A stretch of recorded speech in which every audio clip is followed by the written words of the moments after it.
The most exciting accidental discovery I've made in my life was a $10 bill in my old winter jacket. Some folks are luckier though, as they find underground cities from centuries ago or make inventions that turn them into millionaires. Velcro was invented after a routine walk in the woods.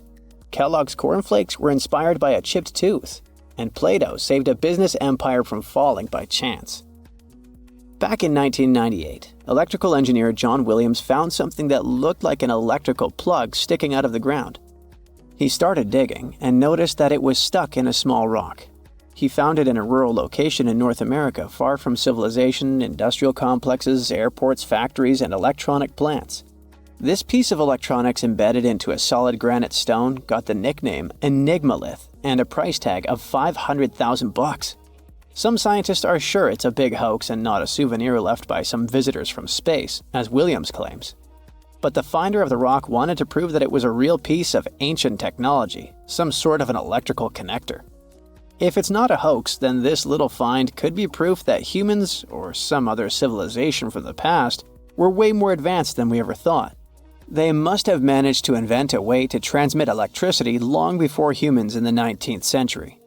He offered scientists to take a look at this find and establish what it really is without breaking the rock open, but there were no takers. Williams consulted an engineer and a geologist, and both confirmed there were no traces of glue on the electronic component. It hasn't been welded either, so it must be as old as the rock, which is around 100,000 years old, according to geological analysis. Dr. John Kellogg had a philosophy of biological living with regular exercise, massage, plenty of water, zero bad habits, caffeine, and no meat. At the end of the 19th century, he looked over a health institute in Michigan. He once whipped up a mix of flour, oats, and cornmeal. He thought that by baking whole grains at high temps, they'd be easier on the stomach and healthier overall. He baked the mix twice and first made cookies, but a patient chipped a tooth on that version. Then he decided to break it into small pieces. It's hard to pinpoint exactly how Kellogg cornflakes came to be, with so many versions of the story floating around. Kellogg's wife, Ella, and his brother Will both claim they played a role in creating the flakes, along with several other family members and sanitarium staff. The company lore says that it all went down one night in 1898, when some wheat-based cereal dough was left out too long, fermenting in the process. When rolled out thin, the slightly moldy dough turned into these perfect large thin flakes that got all crispy and yummy in the oven. Over the next few years, Will Kellogg kept tweaking the recipe and realized that corn, not wheat, made even crunchier, tastier flakes. His brand, Kellogg's Cornflakes, has grown into a multi-billion-dollar company. Swiss engineer George de Mestral once went for a walk with his dog and came back with a concept that would later go to space. Once they got back from the woods, de Mestral noticed that his pants and his dog's fur were covered in the tiny barbs of the cocklebur plant. He examined the burrs under the microscope and noticed that they were shaped like tiny hooks that stuck to loops on clothes and fur. He decided to recreate that natural tech to design an extra strong fastener, one with many practical uses. He was testing different materials for his invention for so many years and finally settled on nylon.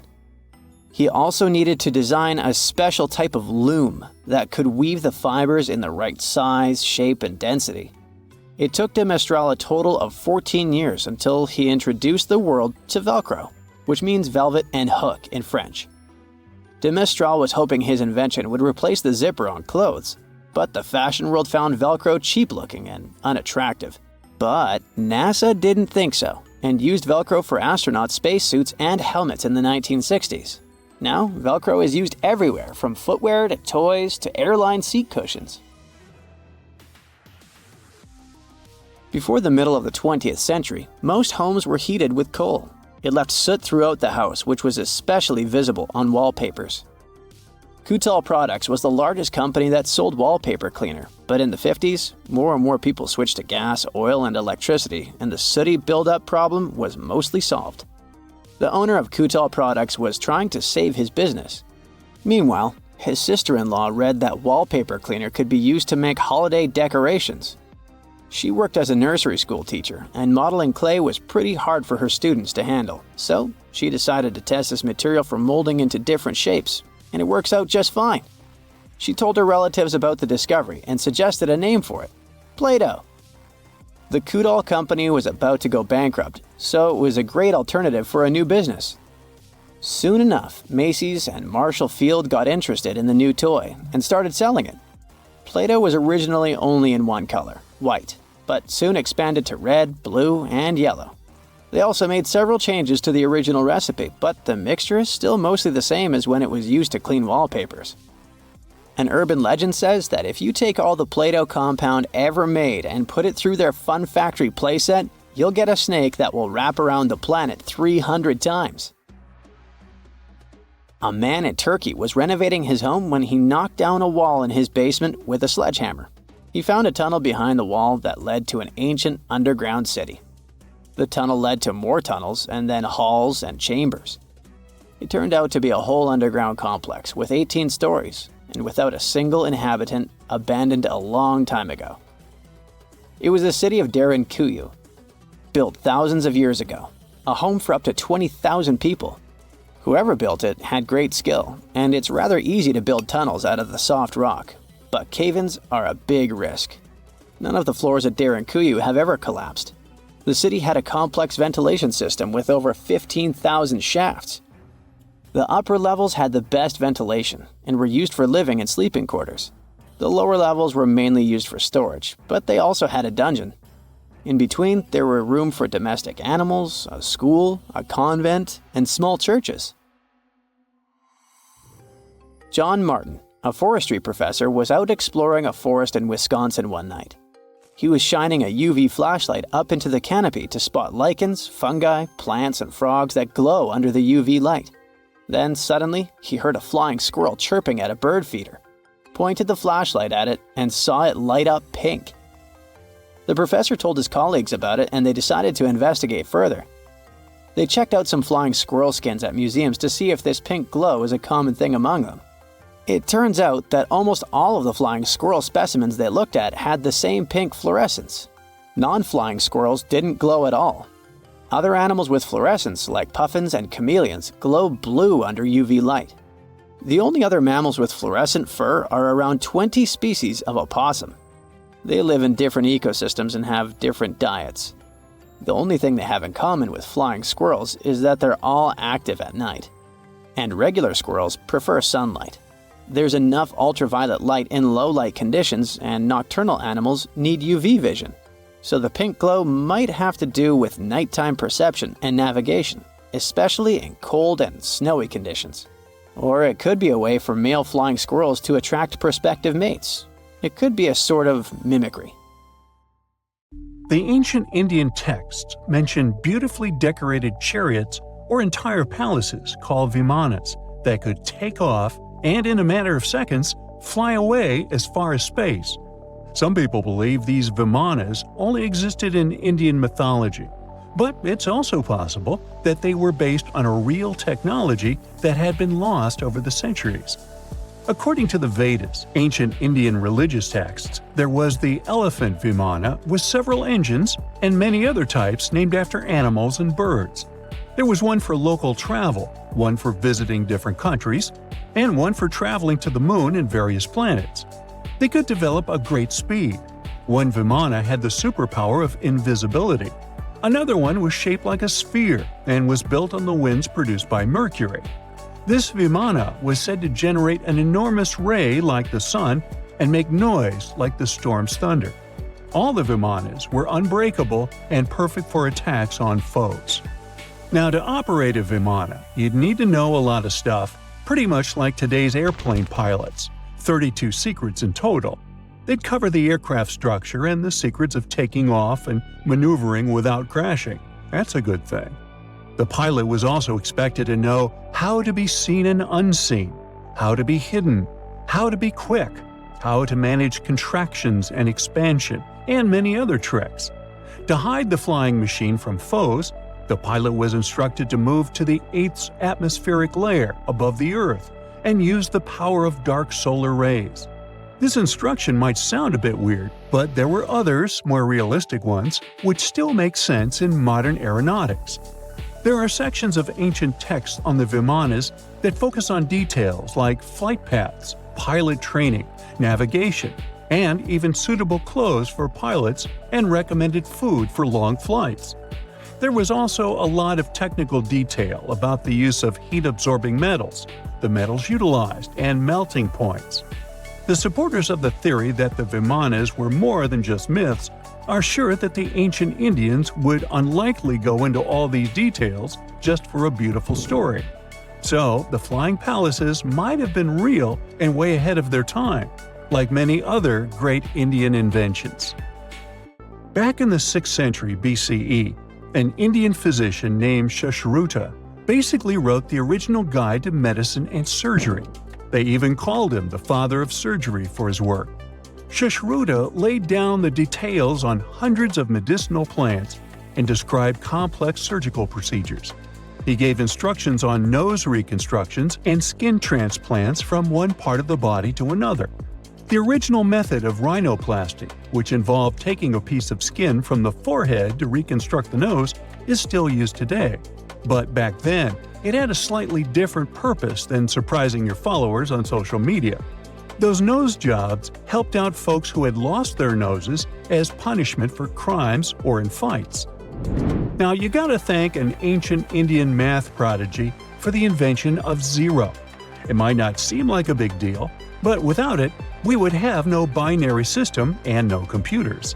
People before the 5th century CE were only thinking about some sort of a sign to indicate nothing. The invention made addition, subtraction, and other mathematical operations a whole lot easier. You can see the oldest zero in existence carved in the wall of a temple in Gwalior, India. The Indus Valley Civilization was using rulers in 1500 BCE and earlier. Made from ivory, these rulers were found during excavations in what is present-day Pakistan and northwestern India. They were widely used in architecture with amazing accuracy. They had units corresponding to slightly over 1 inch that were marked with precise subdivisions within 5/1000ths of an inch. The next invention is more of a concept than a physical item. Standardization is all about setting the rules based on a bunch of people, things, or interests. One of its cool applications that we've all gotten used to is standard weights. Whether you're using pounds or kilograms, you need these universal measurements for weight, right? For this, we owe a big shout-out to the merchants from the Indus Valley Civilization who lived around 4,000 years ago. They were measuring everything from food grains to fancy luxury goods using these standardized weights. And their weights had decimal and binary mathematical systems going on. They didn't have high-tech gear, but they pulled off some serious precision using complex calculations and even sand for construction. Their art of standardization made its way to Persia and Central Asia, basically becoming the global weight-watching standard. So, if yoga is your go-to exercise, you definitely have a personal reason to appreciate the ancient Indian geniuses. Over 5,000 years ago, during the rule of the Indus-Sarasvati civilization in northern India, yoga was first mentioned in the Vedas. Yoga was refined and shaped over the centuries until it grew into a massive teaching with over 200 sacred writings dedicated to this way of obtaining enlightenment. At the beginning of the current era, yoga got a new trajectory thanks to a Hindu writer who laid down a system of yoga in his text, the Yoga Sutras. It became a whole-body rejuvenation, a life-extending practice with poses that you are still doing on the mat today. Yoga has reached the Western world only in the 19th century, and it caught on like wildfire. Chess, the all-time top game for intellectuals, is also an Indian invention. Its ancestor was called Chaturanga, and it was a strategic board game that started gaining popularity around 3,000 years before the current era. This early Indian version of chess was played by 4 people, not 2, and had 64 squares. Each player had 8 pieces, ranging from pawns to kings, bishops to knights, and there was no standard 6-faced dice. They rolled with an oblong one. Players facing off were actually allies, forming 2 teams based on the direction they sat. Chess, that we know and love today, was first mentioned in ancient Indian literature in a legend. It's said that the wife of a villain called Ravana had invented the game to amuse him. Now, the word shampoo comes from the Hindi word, which means to soothe or knead. The substance was invented in India in 1762 and was originally used for head massages, hence the name. The first shampoo was made of natural oils and herbs. British traders fell in love with the idea and brought it back with them to England. It took years for the original head massage oil to evolve into shampoo as we know it today, but it's still an Indian invention. Unlike the ancient Greeks, who wore animal skins, the Indians started cultivating cotton back in the 5th and 4th centuries before the current era. They used cotton threads to produce fabrics that soon became a huge hit in the Mediterranean and beyond. Jute and wool also have their origins in India. Cashmere, the finest and most exclusive type of wool, actually comes from the Kashmir region of India. Buttons that sit proudly on that cashmere cardigan of yours also have ancient Indian origins. Some 5,000 years ago, the Indus Valley civilization started cutting seashells into geometric shapes with tiny holes in them. First, they were just decorations, but then people started using them to fasten clothes. Now, when you think about radio communication pioneers, Marconi's name usually steals the spotlight. He got a Nobel Prize in Physics in 1909 for his groundbreaking radio work. But there's an unsung hero in the radio waves game, and his name is Sir Jagdish Chandra Bose. He spilled the beans on radio communication way back in 1895. He shot an electromagnetic wave across 75 feet at the town hall in Calcutta, and it went through walls, rang a bell, and even set off some gunpowder. Marconi took a page from Bose's book, using his invention, the Mercury Coherer, as a blueprint for his own two-way radio. Bose didn't patent his genius creation, so he only got his credit a century later. In 1936, British Egyptologist Walter Bryan Emery found a small object in the desert that made people debate whether it was an elaborate stone model of a flying saucer or even a hyperdrive from a spaceship that belonged to some advanced civilization that visited the Earth. Emery spent years excavating sites along the Nile River Valley, especially in the huge ancient necropolis of Saqqara. He found countless treasures from ancient Egypt, and the most bizarre one was definitely from the tomb of a high official, Sabu. Historians don't know exactly who he was for sure. Some sources say he was a king's son. His burial at Saqqara means he was an important figure in the royal court. There are no records from this early period he lived in, so Sabu's role and fate are still a mystery.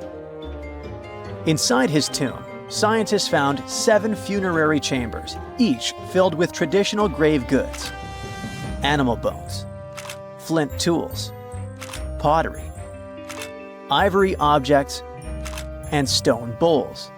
And then there was a strange, broken artifact that became famous as the Disc of Sabu. It resembles a shallow, round-bottomed bowl, but with 3 delicately carved, curved lobes spaced roughly 120 degrees apart around its perimeter. These lobes are separated by 3 holes, and at the center, there's a thin tube. The material used to build the disc is meta-siltstone, or schist.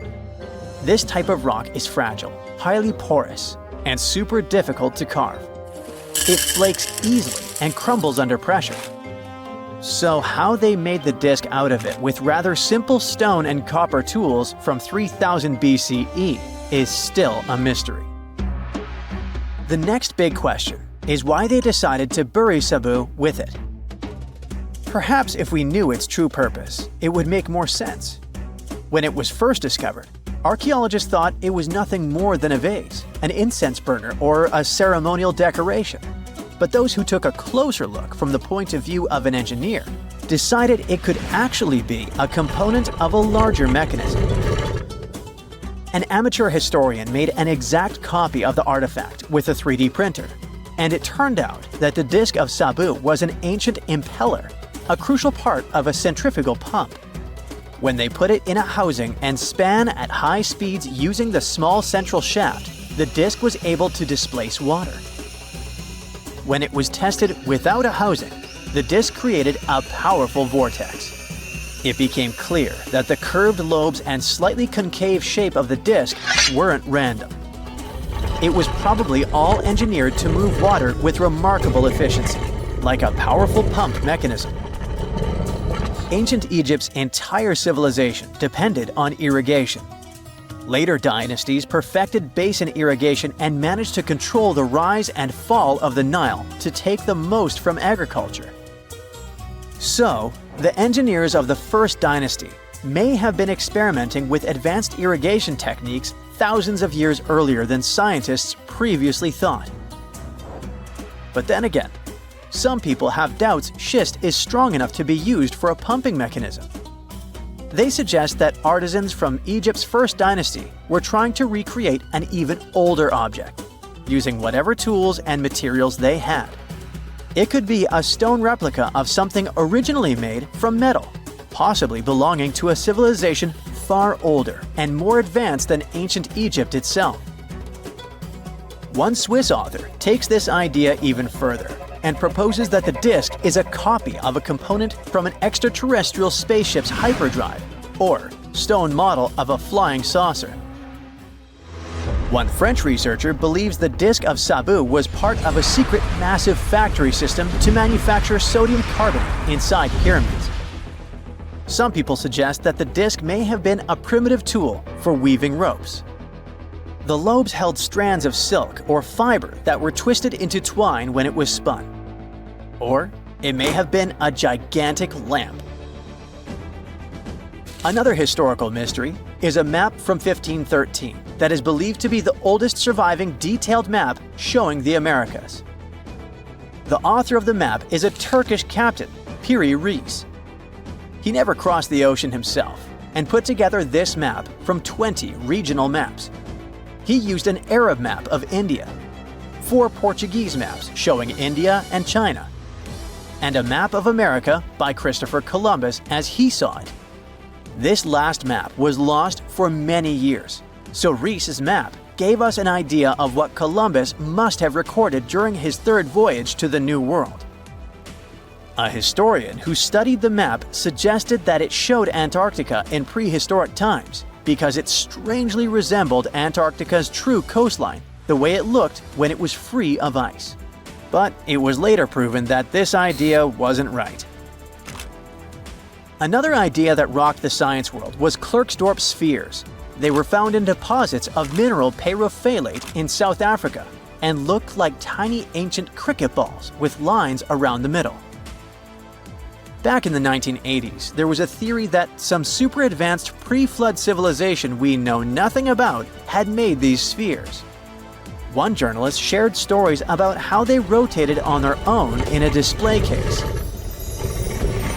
There was also a TV show that invited a psychic who was telling everyone the spheres were pieces of an ancient spaceship. But according to geologists, these spheres are pretty regular spherical objects formed from different minerals than the surrounding rock. The seam-like lines on them are just imprints from the host rock's layers building up over time. The Klerksdorp spheres come in different shapes, from flattened spheres to distinct discs. As for that episode when one of these spheres spun on its own, the curator of the Klerksdorp Museum cleared that up too. He said that when he put one sphere on its glass shelf when the journalist came to visit, the sphere rotated a bit because it's round. There are some gold mining activities going on nearby, so the land where the museum stands often experiences earth tremors. In a remote part of China, there are some bizarre pipe-like formations known as the Beigong Pipes. A local explorer found them back in 1996 protruding from Mount Beigong and along the shores of Tosan Lake nearby. Some people thought they were the work of ancient guests from other planets. When scientists tested samples of the pipe material, they found out that they contained mostly common minerals, but there was a mysterious 8% of unknown stuff. Some extra tests showed that these pipes had been there before humans. Chinese geologists later visited the site and suggested that these pipes were formed naturally over time.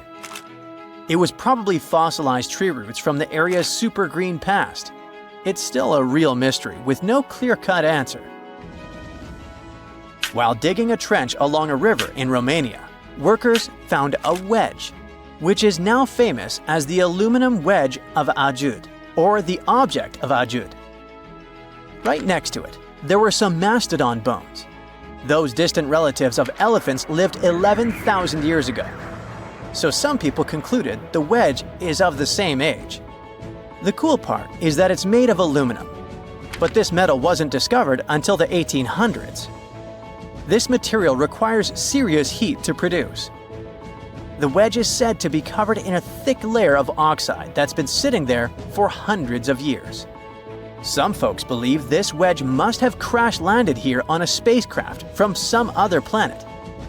Some scientists think it's all a hoax, and others suppose it might be a human-made object with an unknown purpose. In 1850, French scientist Auguste Mariette went to Egypt looking for manuscripts, but accidentally found a head of a sphinx sticking out of the dunes. He cleared the sand and figured out the sphinx was guiding the entrance to some underground construction. Several months later, he finally entered the Serapium of Saqqara. Inside, he found an enormous granite sarcophagi with remnants of 64 bulls. Scientists are still amazed by the tech that the ancient Egyptians used to transport those enormous boxes. The Serapium was built around the year 3000 before the Common Era. It was an underground tomb built to honor the sacred Apis bulls of ancient Egypt. It had a long hallway, almost 500 feet long, with giant stone rooms on both sides. Some of the sarcophagi weighed as much as 50 average cars, and all of them were made with super precision with exact 90-degree angles. These sarcophagi were beautifully decorated with hieroglyphs and carvings that told stories about the lives and importance of the Apis bulls. Now, there are 24 sarcophagi left. In ancient Egypt, Apis bulls were very special animals connected to the deity Ptah. They thought the bulls carried Ptah's spirit and wisdom, helped the pharaoh, and protected the Egyptians. Priests looked for special markings on young bulls to find Apis bulls. It could be a white triangle on its forehead, which symbolized divine light, a shape on its back like a vulture's wing, and a scarab shape under its tongue, which stood for rebirth. If a bull had these signs, they believed it was chosen by Ptah and treated it like royalty. The chosen bulls lived in a special temple in Memphis, the city where they worshipped Ptah. They received the best care and offerings from visitors who wanted their blessings. When an Apis bull passed away, it was treated with great honor and mummified. When Mariette entered the Serapium, he noticed traces of rollers on the gallery's floor and found 2 wooden horizontal winches. Each had 8 levers. Later, other explorers saw double rails. The burial chambers were lower than the hallway floor. To get the boxes into place, workers filled the chambers with sand so the sarcophagi could be rolled in straight. Then they slowly removed the sand to gently lower the boxes into perfectly cut spaces in the bedrock.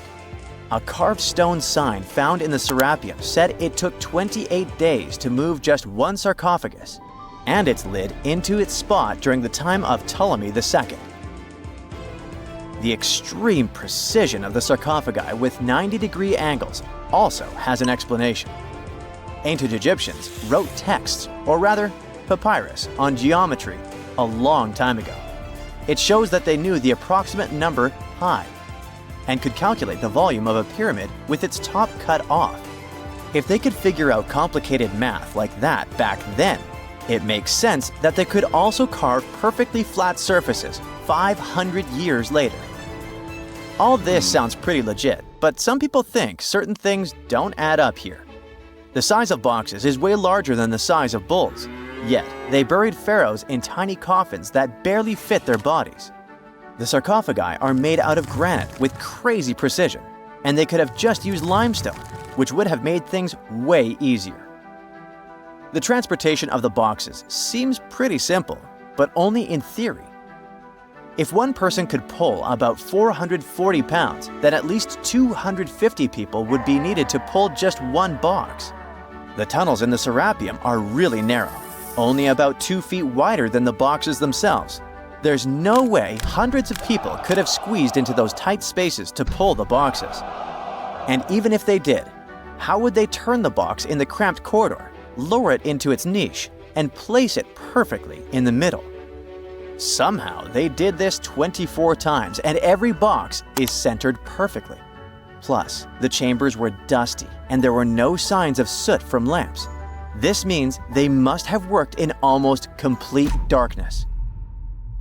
The real use of the boxes could also be different.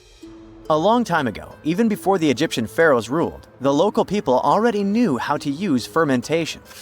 It happens when tiny organisms called yeast eat certain ingredients like starch and turn them into gas and ethanol. So someone in ancient Egypt probably put food like barley, bread, and even meat inside a giant stone box, then closed it tight with a heavy lid. These stone boxes, carved from granite, were so precisely made that they were almost completely sealed, so nothing could escape from it. As the yeast inside the box started working, it created more and more CO2 gas. It built up pressure inside the box. The granite boxes were incredibly strong. They could handle more pressure than a car tire can hold. When granite was squeezed under such pressure, its crystals produced a tiny electric charge. This effect was possible because granite contains quartz, a material that reacts to pressure this way. The process also needed meat or animal parts, possibly to help the yeast grow better. Meat contains something called oleic acid, which yeast needs to keep growing and to survive the bad effects of the ethanol it produces. As the pressure inside the box kept growing, the combination of gases and electricity made these boxes not just ancient fridges, but powerful energy systems. Over time, the pressure inside got so strong that it could push the lid open and the gas would escape with a pop. But when people rediscovered the Serapium in 1850, they found old drawings that showed piles of stones stacked on top of some of the box lids. So, someone long ago probably tried to make the lids even heavier by adding extra weight to make it harder for the gas pressure to push them open. This extra weight also meant the quartz crystals in the granite could keep creating more electricity under all that pressure. If someone opened one of these stone boxes thousands of years later, they would only find bones from bulls that were placed in the box. And that's exactly what Mariette discovered in the 1850s. They opened the Serapium for visitors soon after the first excavations in the second half of the 19th century. Prince of Wales even had a luncheon with his guests in one of the sarcophagi. Sands and earthquakes made the site inaccessible for a while, but now you can visit it again and try to solve the mystery yourself. With new tech, we could have answers to many other historical mysteries soon. A team of scientists at Chicago's Field Museum of Natural History recently used a special CT scanner to learn more about ancient Egyptian mummies without unwrapping them. They gently rolled 26 mummies on custom carts out to the parking lot, where the scanner was waiting.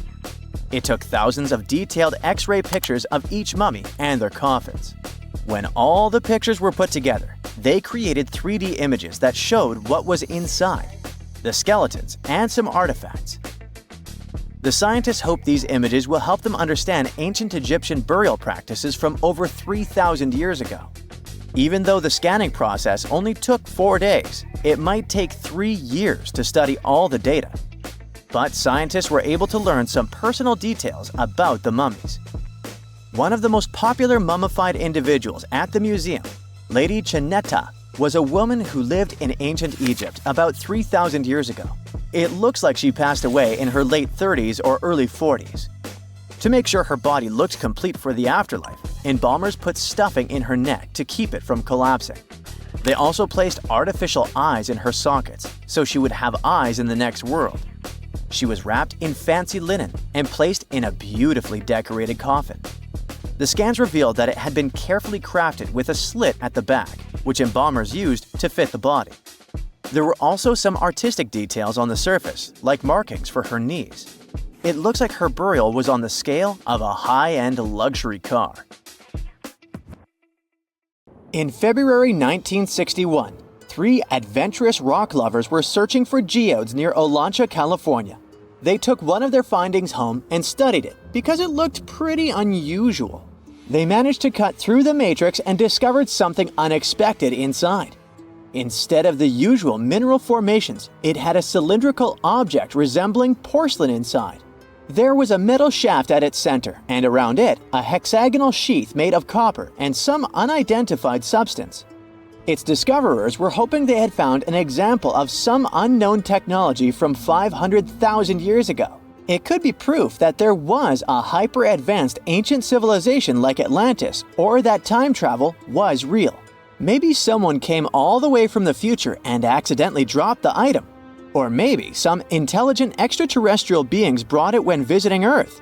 If any of these theories were true, it would mean that scientists have to completely rewrite all human history as we know it. But not everyone shared the excitement, and truth seekers and alternative archaeology circles were trying to solve the mystery of the so-called Koso artifact until the late 90s with theories and debates. Then a group of skeptics took images and x-rays of the discovery and showed them to spark plug collectors. They have identified the artifact as a spark plug with corroded metal components from the 1920s and not ancient technology at all. Almost 20 years later, one of the co-discoverers of the artifact agreed to take it for inspection at the University of Washington. They officially confirmed it was a 1920s-era champion spark plug. And the stone matrix containing the artifact wasn't a geode, but a concretion. Those can form because of natural processes over decades or years, but not millennia. The Koso artifact is a good example of an out-of-place artifact, which is a thing in pseudo-archaeology. It's something found in a place or time where it shouldn't logically be. These artifacts seem too advanced for the time period they're found in. They could also mean human activity existed when humans weren't supposed to be around. The Baghdad Battery is another example of such an artifact. It was found in the 1930s by a German archaeologist and consists of a clay jar, a copper cylinder, and an iron rod going through the jar's stopper. Its top, which was broken off, probably had been sealed with asphalt. Its discoverer noticed that it had 2 different metals and possibly an electrolyte, which are key components of a battery. There are no ancient writings to support this theory, but when scientists ran tests and filled it with an ionic solution like vinegar or wine, it showed that it could conduct electricity. If it really was a battery from 2,000 years ago, it might have been used in ancient medical practices, or even embedded in statues to make it look like they were buzzing to impress people. Kionich, who found it, believed it was used for electroplating, a process for coating metals. Even if it was used as a battery, the Baghdad artifact could only produce a small amount of energy, around 1 volt of electricity. So, some people believe it was used as a storage container for sacred scrolls. Back in the 1930s, a couple stumbled upon something strange while walking along Red Creek in London, Texas. It was a piece of wood sticking out of what looked like an ancient rock formation. Around a decade later, their son, who was really curious to find out its secret, decided to crack open the rock and found a surprisingly modern hammer inside. This discovery caught the attention of Carl Bau, a young Earth creationist who claimed the rock surrounding the hammer dated back to the Cretaceous period. He saw it as evidence against evolutionary theory. After some investigation, scientists proved that the rock was not as ancient as it seemed. Geological processes have just encased the modern hammer over time, so it wasn't evidence of humans coexisting with dinosaurs like the Flintstones, as some hoped. It was just a case of a miner dropping his hammer centuries ago and nature doing its thing. A Chinese archaeologist supposedly stumbled upon some caves that seemed to serve as a burial ground for small beings with big, oval heads. Alongside these remains, there was rock art depicting figures with round helmets, the sun, the moon, the earth, and stars connected by groups of pea-sized dots. They also found over 700 mysterious stone discs etched with spiral grooves. Things got even weirder when these discs were sent to a Chinese professor who claimed the grooves were actually written characters.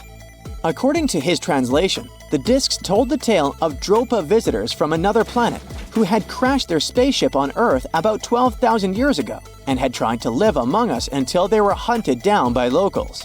But there's no concrete evidence that any of this actually happened. The story was first published back in the 1960s in a couple of articles, but it all seemed a bit fishy. None of the people involved, the archaeologist, the professor, or even the university they supposedly worked at, seem to have left any trace in the records. And while there is a group in Tibet called the Dropka, they're fully human, not extraterrestrial visitors, and there's no solid proof that the Dropa stones exist at all. In a remote part of China, there are some bizarre pipe-like formations known as the Beigan pipes. A local explorer found them back in 1996, protruding from Mount Beigan and along the shores of Tosan Lake nearby. Some people thought they were the work of ancient guests from other planets. When samples of the pipe material were tested, they contained mostly common minerals, but there was a mysterious 8% of unknown stuff. Special testing revealed that these pipes had been there before humans. Chinese geologists later visited the site and suggested that these pipes were formed naturally over time. It could be sediment piling up in the fissures in the earth, or even fossilized tree roots from the area's lush past, but it's not certain. There's a mysterious terracotta head in Mexico with a hard-to-pronounce name, discovered back in the 1930s during a burial excavation. This head looked a lot like fancy Roman statues, so it wasn't clear what it was doing in Mexico. For some reason, the discoverer kept it secret for several decades. The head was found in a pyramid with 3 floors about 40 miles from Mexico City, alongside gold, copper, and pottery. Some argue that if this head really is many centuries old, it could mean the Romans or some other civilization had made it to Mesoamerica before Columbus did. There are also drift voyage theories mentioning a shipwreck after which some artifacts and survivors made it ashore. Some suggest that this figurine head was a little souvenir brought over by the Vikings. But there's no solid archaeological proof of the Vikings meeting the folks in Mesoamerica. There are some artifacts floating around, but none of them have been stamped as undeniable evidence of pre-Columbian contact. So the mystery of how this head ended up where it did remains unsolved. While digging a trench along a river in Romania, workers found a wedge, which is now famous as the aluminum wedge of Ajud, or the object of Ajud. Right next to it, there were some mastodon bones. Those distant relatives of elephants lived 11,000 years ago, so the wedge is probably of the same age. The cool part is that it's made of aluminum, a metal not even discovered until the 1800s. This material requires serious heat to produce. The wedge is also covered in a thick layer of oxide that's been sitting there for hundreds of years. Some folks believe this wedge must have crash-landed here on a spacecraft from some other planet. Some scientists think it's all a hoax, and others suppose it might be a human-made object with an unknown purpose. Now, have you ever seen cricket balls that are 3 billion years old? Clerks spheres were found in deposits of the mineral pyrophyllite in South Africa and rock the science world. They do look like tiny ancient cricket balls with seams-like lines around the middle. Back in the 1980s, some folks claimed these spheres had been made by an advanced pre-flood civilization we know nothing about. One museum curator shared stories about how they rotated on their own in a display case. There was also a TV show that invited a psychic who declared the spheres were pieces of an ancient spaceship. But according to geologists, these spheres are actually pretty common concretions or spherical objects formed by different minerals than the surrounding rock. The seam-like lines are just imprints from the host rock's layers building up over time. The Clerks spheres come in different shapes, from noticeably flattened spheres to distinct discs.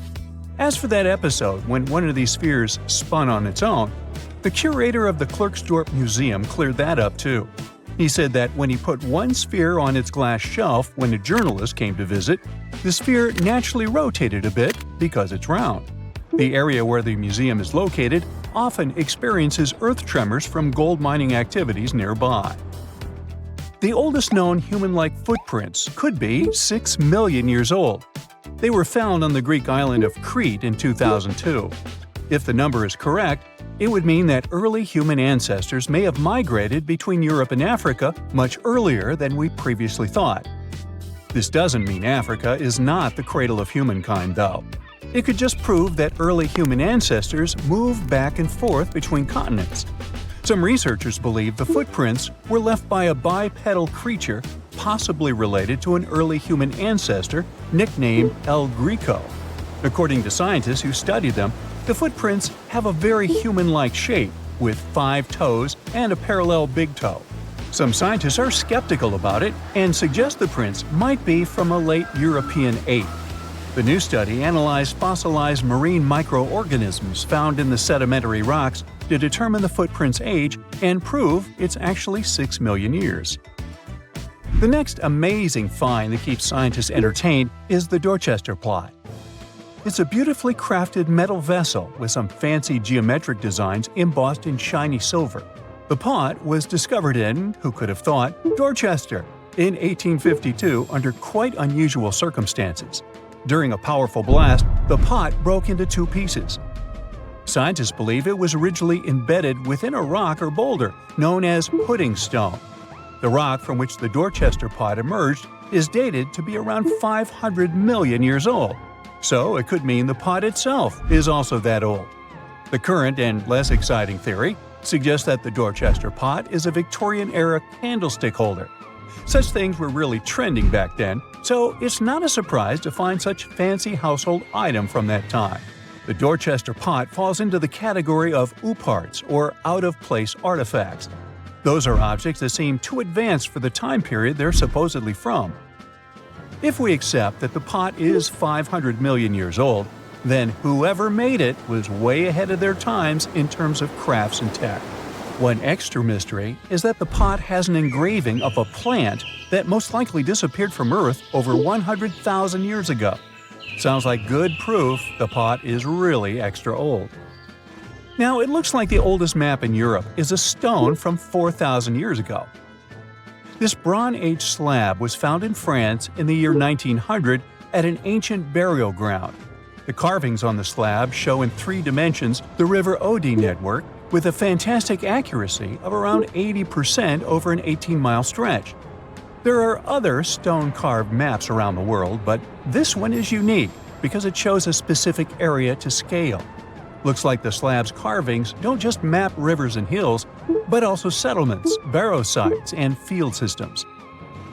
Archaeologists say the slab wasn't used for navigation, but rather to symbolize power. The detailed markings on the slab might have served to illustrate the domain of a local ruler, possibly a prince or king, to show their control over the territory. When the ruler lost power, the slab was likely repurposed as part of a burial vault. The unique artifact was stored in the cellar of a museum. For decades, no one even noticed until several scholars read older reports about the slab and decided to check it out. They conducted a detailed analysis using 3D techniques. Their research proved that the creators of the slab had not only etched lines into the rock, but also modified its surface to reflect the topography of the landscape with high accuracy. The Salzburg cube, also known as the wolf's egg iron, was discovered in the late 19th century in Austria. Now, don't let the name mislead you. It doesn't look like a cube at all. It's more like a rounded object with 2 flat sides. Down the middle, there's a groove, and the surface is covered with pits and craters. This unique appearance is the reason why many people think it might be something out of this world. Workers accidentally found this artifact when they blew apart a piece of coal. The coal seam it came from is thought to be over 60 million years old. The Salzburg cube moved between museums, mysteriously vanished in the early 20th century, and then showed up again. A professor from Bonn University suggested it might be from a meteor, but they found no evidence of elements that you'd normally see in meteorites, like cobalt or nickel. Then researchers thought it must be a human-made object, possibly a Victorian-era candlestick holder. No one knows the true story of the cube or its current location. Yep, it disappeared again. Have you heard about the Meister print? It's a fossilized sandal print discovered in 1968, and it has sparked a lot of intrigue. There's a trilobite inside the print, which supposedly went extinct around 500 million years before humans even existed. But many historians think this age is an exaggeration. When Meister found the fossil, it was authenticated. but the scientist who did it didn't confirm it was a human sandal print. He only agreed there was a trilobite there. When another scientist visited the site, he found a 6-inch impression he believed was from a child's moccasin, but the footwear seemed to be new. So, could it be evidence of time travel? Proof that humans existed millions of years earlier than we thought? Or a sign that someone else visited early Earth? Or is it just a rock formation that looks like a sandal print? We still don't have the answers. Back in June 1936, a couple was walking along Red Creek in London, Texas. London, Texas? Yeah, when they stumbled upon something unusual. It was a piece of wood sticking out of what seemed to be an ancient rock formation. About 10 years later, their curious son decided to crack open the rock to see what was inside. And he saw a hammer, which looked surprisingly modern. Then, one unique finds enthusiast decided that the rock encasing the hammer was from the Cretaceous period. This would mean that someone dropped a 19th century hammer while dinosaurs like Triceratops were still roaming the earth. So, if this hammer was truly from the Cretaceous period, then the whole evolutionary theory would be wrong. And if the hammer was modern, it would mean the Cretaceous rock formation it came from was much younger than we thought. But the real answer was much simpler. The hammer was indeed modern, and geological processes had encased it in rock. Minerals can harden around an object in a relatively short time. So, the hammer was probably dropped by a miner a century or so ago, and the rock formed around it afterwards. And no, it wasn't a Victorian-era candlestick holder either. It's 1898, and you're taking part in excavations in Saqqara. This place, not far away from Cairo, is full of ancient tombs and pyramids. You're in your Indiana Jones mood and hope to find something really phenomenal to become famous. Gold, manuscripts, treasure maps, mummies of famous pharaohs. Wait, a wooden bird? You're really disappointed as it looks like a regular toy. An old one, but still. Little do you know that years later, someone would propose that your bird was actually an ancient monoplane.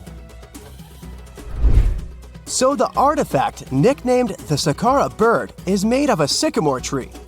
The birdie has a wingspan of just 7 inches and weighs around 40 grams. A perfect original souvenir from Egypt, I would say. It's over 2,000 years old and looks pretty plain, without any carvings of feathers or other intricate ornaments. It has a beak and eyes though, which makes our find look like a hawk, the emblem of the deity Horus. Its tail is rather unusual as it's squared, looks weirdly upright, and it seems like the sunken part of it was the place for a now missing piece. Humans love solving a good mystery, so there have been several attempts to explain the use of the birdie. First, quite simply, is that it was a ceremonial object. The second idea is that it was a toy for a child from some well-off family. It could have been some sort of boomerang, which was a popular concept in ancient Egypt. Then there was a theory that the bird had been used as a weather vane. But this one has been debunked as the figure doesn't have any holes or markings, except for the one made at the museum in Cairo to fix the exhibit on a stick. So there was no way to hang it in the past. Almost a century after the bird was found, Egyptologist Dr. Khalil Masiha proposed a new theory that it could have been a model of a monoplane. He believed the bird was missing a horizontal tailplane. Otherwise, it had its wings set at a right angle, similar to that of modern planes. It could have worked to generate the aerodynamic lift necessary for flights. Dr. Masiha also claimed that it was common at that time to place miniature models of technological inventions in tombs. So, did the ancient Egyptians really invent the plane in 200 BCE? That would make the Wright brothers, who are considered the inventors of aviation, really upset. They made one of their first flights only in 1903. There's just one way to know for sure, and that is to test the model. But you know, the ancient museum in Cairo would unlikely let one of their cherished exhibits fly around like a toy. That's why glider designer Martin Gregory built a similar model, this time of balsa wood, and concluded that even with the missing tailplane, the plane wasn't much of a flyer. Case solved? Not really.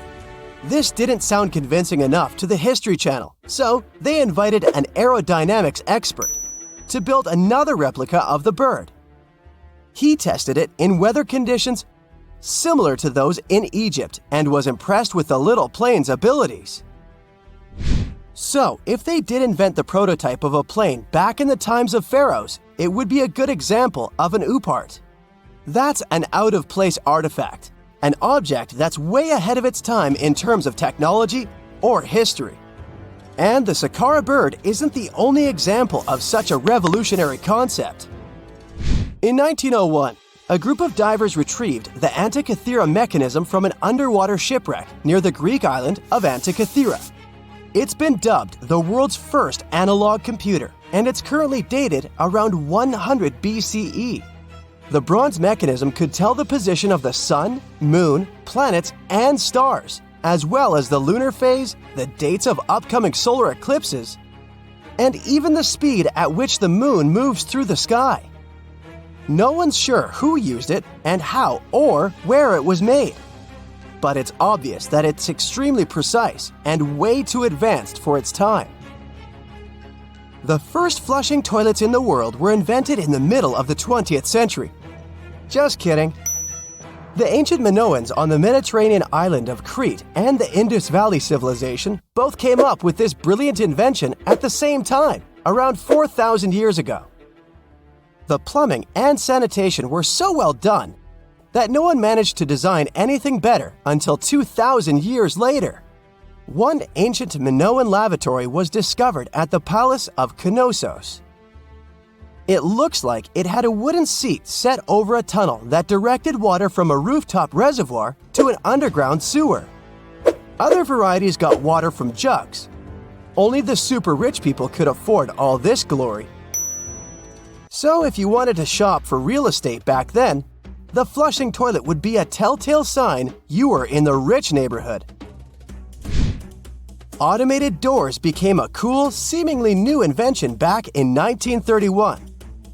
But the technology behind them is actually much older. Think the 1st century CE old.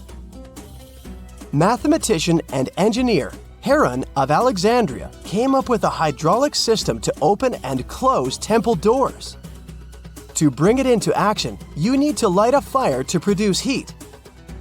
There was a brass pot under the fire, half filled with water. The inventor connected the brass pot to containers that acted as weights. When the fire was burning, the water moved into the containers. They went down and pulled the ropes. It was nothing like a supermarket door that opens in front of you before you even have time to think. Heron's door took hours to open, and there was no way to stop the process. That's why they only opened the doors once a day before people entered the temple, to add some mysticism at the temple during ceremonies. Spooky. Looks like the first ever battery was invented in Baghdad around 2,000 years ago. A German archaeologist found this oval-shaped clay jar in 1938. Scientists are still not sure what purpose it served and who exactly invented it. There is a theory that it was used for electroplating objects with precious metals. When they filled it with a weak acid like vinegar, the battery produced around 1 volt of electricity. Another theory says it was a vessel for sacred scrolls. Would you like to buy contact lenses designed by Leonardo da Vinci himself? In 1508, he invented a glass lens with a funnel on one side. You were supposed to wear it with water inside to improve your vision. Sounds a bit uncomfortable, doesn't it? So, around a century later, French scientist René Descartes decided to improve the idea and make the cornea contact the future lenses. Contacts because they contact your eyes, get it? The glass tube with liquid did help improve vision, but blinking was sadly impossible. 2.5 centuries later, new technologies in the glass industry let scientists design contacts that would fit in the eye and even let the wearer blink. Thanks, guys! Still, those lenses were made of heavy blown glass and didn't let the eye breathe. About 50 years later, contacts became plastic, lightweight, unbreakable, and scratch-resistant, but still covering the entire eye. And then, in 1948, an English optical technician accidentally sanded down a plastic lens and figured out they'd still be in place even if they covered only the cornea. Imagine you're living in 19th century London and need to send a message to New York. It would have taken about 10 days to get there by ship. So when delivery time went from days to hours in 1858, it was a true sensation. The first message was sent by Queen Victoria herself. It was all made possible thanks to the transatlantic telegraph cable, running under the ocean. Sadly, the new cool invention only lasted a few weeks. It took years to bring it back to life.